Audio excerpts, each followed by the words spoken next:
on trips. If you do the math on that, if you look at what he spent, and then you look at the testimony about what was paid back by Willis, because the cash reimbursement theory, I'll talk about in a second, but if you do the math on what he actually paid for it and what they testified she paid back in cash, you still have over $9,200, $9,200 and $9,247 to be exact, is the amount of money they cannot account for in their testimony. And as Your Honor will remember, there was no mention of cash in Mr. Wade's affidavit when the best and first opportunity to raise that issue would have come up is when the state filed their response in his affidavit. That is nowhere to be found in there. The first time we heard about cash was here in this courtroom. And so I think she's received a personal financial benefit of over $9,200 in this case that she can't account for, and the state can't account for. And the reason we can't account for it is because they came up with a cash theory. Cash theory only raises. Before we get into that, let me ask you this. Let's say they couldn't have, let's say the theory wasn't even there that they had paid it back or that there had been any exchange.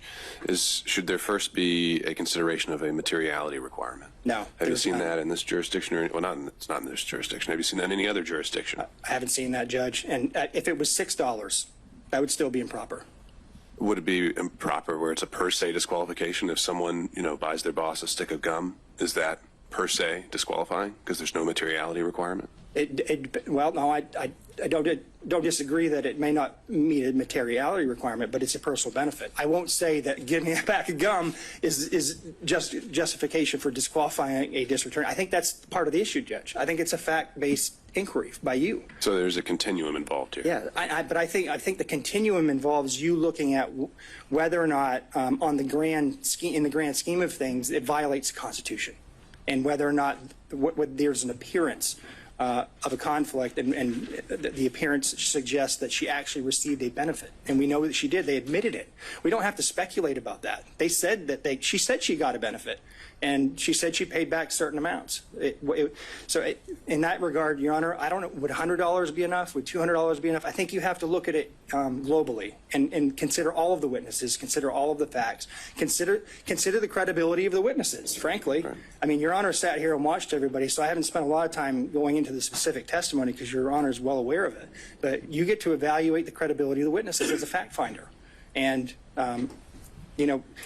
just from a legal perspective, though, you're saying we can't just say dollar amount, look no further. There has to be a totality of the circumstances analysis. I think it's fact specific, Judge. I don't really want you to pin me down on that because there's no law on it. I can't give you a straight answer because I haven't seen anything like that.